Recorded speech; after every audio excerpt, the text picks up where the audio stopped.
Alice's Adventures in Wonderland by Lewis Carroll. Read aloud by Samantha Dunn. Chapter 4. The Rabbit Sends in a Little Bill. It was a white rabbit, trotting slowly back again, and looking anxiously about as it went, as if it had lost something, and she heard it muttering to itself, "The Duchess! The Duchess! Oh, my dear paws! Oh, my fur and whiskers! She'll get me executed as sure as ferrets are ferrets.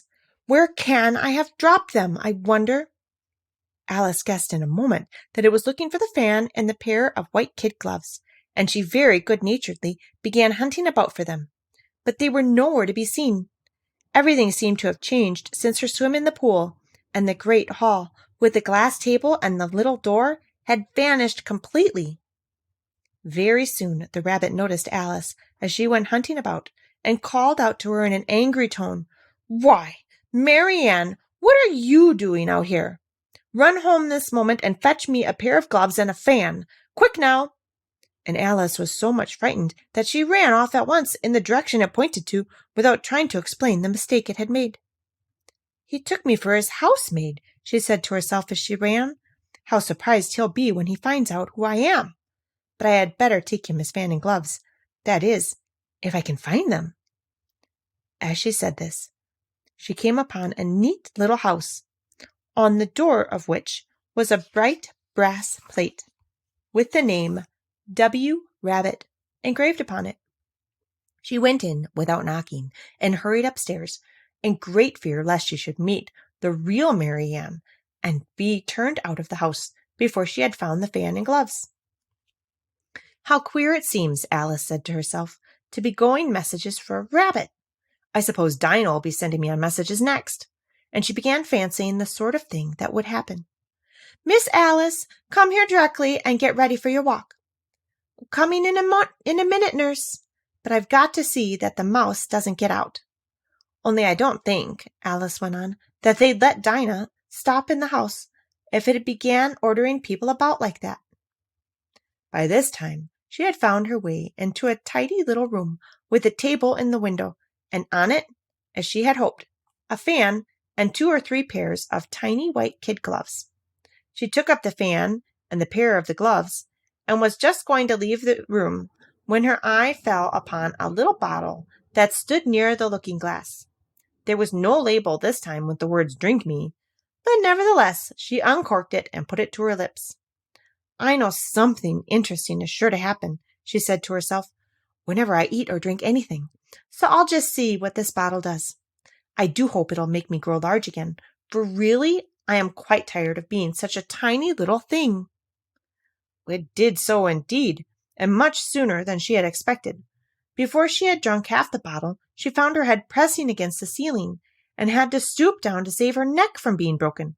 She hastily put down the bottle, saying to herself, "Oh, that's quite enough. I hope I shan't grow any more. As it is, I can't get out at the door. I do wish I hadn't drunk quite so much." Alas, it was too late to wish that. She went on growing, and very soon had to kneel down on the floor. In another minute, there was not even room for this, and she tried the effect of lying down with one elbow against the door and the other arm curled around her head. Still, she went on growing, and, as a last resource, she put one arm out the window and one foot up the chimney, and said to herself, "Now I can do no more, whatever happens. What will become of me?" Luckily for Alice, the little magic bottle had now had its full effect, and she grew no larger. Still, it was very uncomfortable, and as there seemed to be no sort of chance of her ever getting out of the room again, no wonder she felt unhappy. It was much pleasanter at home, thought poor Alice, when one wasn't always growing larger and smaller, and being ordered about by mice and rabbits. I almost wish I hadn't gone down the rabbit hole. And yet, it's rather curious, you know, this sort of life. I do wonder what can have happened to me. When I used to read fairy tales, I fancied that kind of thing never happened, and now here I am in the middle of one. There ought to be a book written about me. That there ought. And when I grow up, I'll write one. But I'm grown up now, she added in a sorrowful tone. At least, there's no room to grow up any more here. But then, thought Alice, shall I never get any older than I am now? That'll be a comfort one way, never to be an old woman. But then, always to have lessons to learn. Oh, I shouldn't like that. Oh, you foolish Alice, she answered herself. How can you learn lessons in here? Why, there's hardly room for you, and no room at all for any lesson books. And so she went on, taking first one side, and then the other, and making quite a conversation of it altogether. But after a few minutes, she heard a voice outside, and stopped to listen. "Marianne! Marianne!" said the voice. "Fetch me my gloves this moment." Then came a little pattering of feet on the stairs. Alice knew it was the rabbit, coming to look for her, and she trembled till she shook the house, quite forgetting that she was now about 1,000 times as large as the rabbit, and had no reason to be afraid of it. Presently, the rabbit came up to the door and tried to open it, but as the door opened inward and Alice's elbow was pressed hard against it, that attempt proved a failure. Alice heard it say to itself, "Well, then I'll go around and get in at the window." "That you won't," thought Alice, and after waiting till she fancied she heard the rabbit just under the window, she suddenly spread out her hand and made a snatch in the air. She did not get hold of anything, but she heard a little shriek and a fall and a crash of broken glass, from which she concluded that it was just possible it had fallen into a cucumber frame, or something of the sort. Next came an angry voice, the rabbit's. "Pat! Pat! Where are you?" And then a voice she had never heard before. "Sure then, I'm here. Digging for apples, your honor." "Digging for apples, indeed," said the rabbit angrily. "Here, come and help me out of this." Sounds of more broken glass. "Now tell me, Pat, what's that in the window?" "Sure, it's an arm, your honor."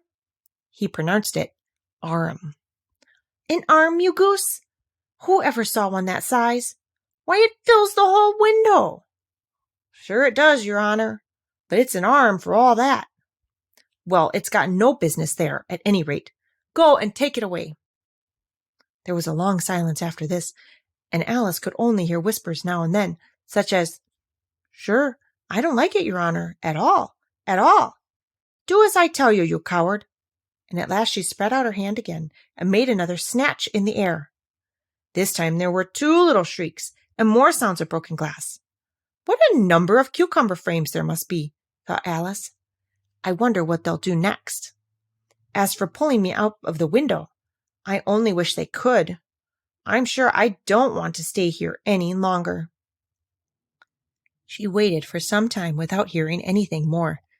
At last came a rumbling of little cartwheels, and the sound of a good many voices, all talking together. She made out the words, "Where's the other ladder?" "Why, I hadn't to bring but one. Bill's got the other." "Bill, fetch it here, lad." "Here, I'll put 'em up at this corner." "No, tie 'em together first. They don't reach half high enough yet." "Oh, they'll do well enough. Don't be particular." "Here, Bill, catch hold of the rope." "Will the roof bear?"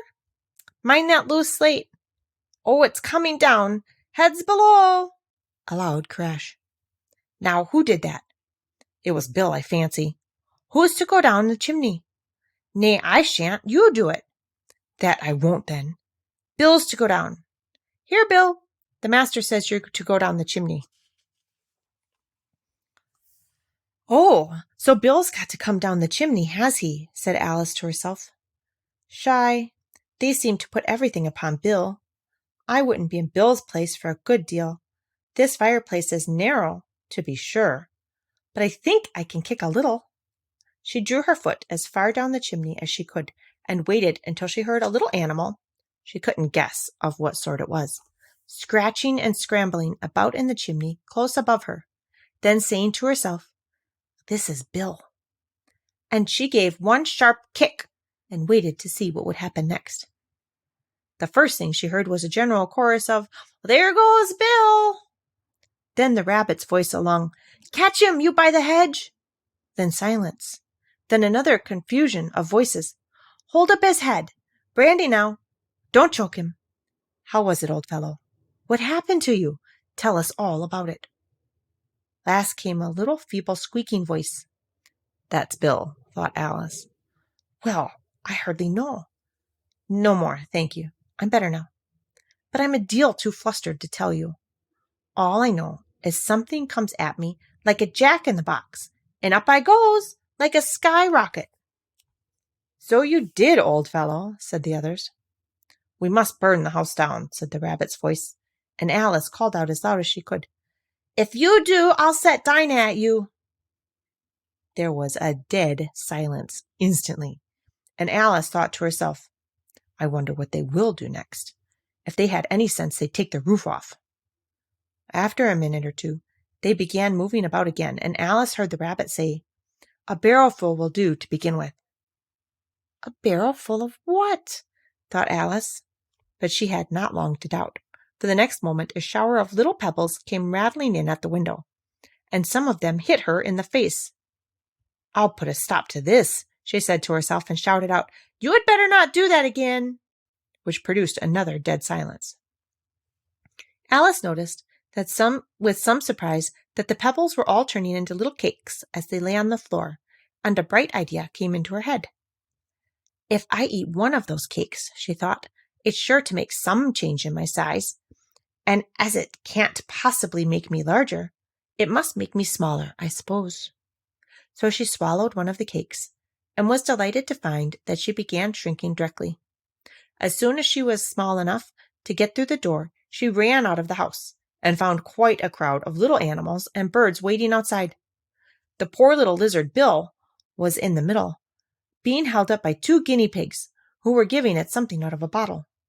They all made a rush at Alice the moment she appeared, but she ran off as hard as she could, and soon found herself safe in the thick wood.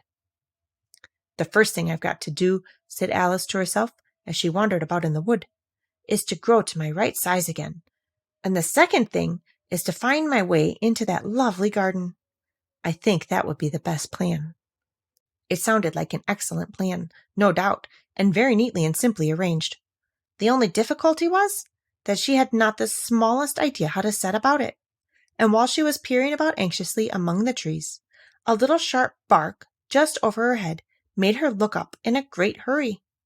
An enormous puppy was looking down at her with large, round eyes, and feebly stretching out one paw, trying to touch her.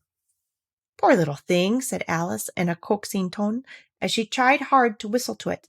But she was terribly frightened all the time at the thought that it might be hungry, in which case it would be very likely to eat her up in spite of all her coaxing.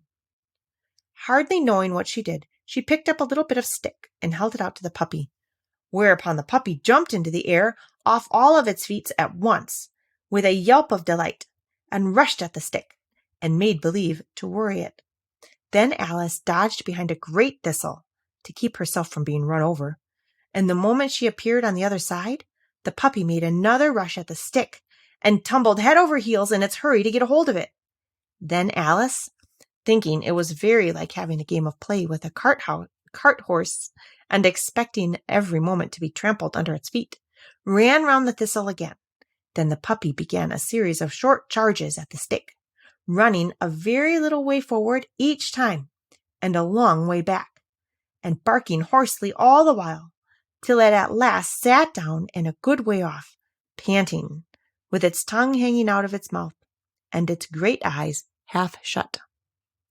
This seemed to Alice a good opportunity for making her escape, so she set off at once, and ran till she was quite tired and out of breath, until the puppy's bark sounded quite faint in the distance. And yet, what a dear little puppy it was, said Alice as she leant against a buttercup to rest herself, and fanned herself with one of the leaves. I should have liked teaching it tricks very much, if I'd only been the right size to do it. Oh dear! I'd nearly forgotten that I've got to grow up again. Let me see. How is it to be managed? I suppose I ought to eat or drink something or other, but the great question is, what? The great question certainly was, what? Alice looked all around her at the flowers and the blades of grass, but she did not see anything that looked like the right thing to eat or drink under the circumstances. There was a large mushroom growing near her, about the same height as herself, and when she had looked under it, and on both sides of it, and behind it, it occurred to her that she might as well look and see what was on top of it.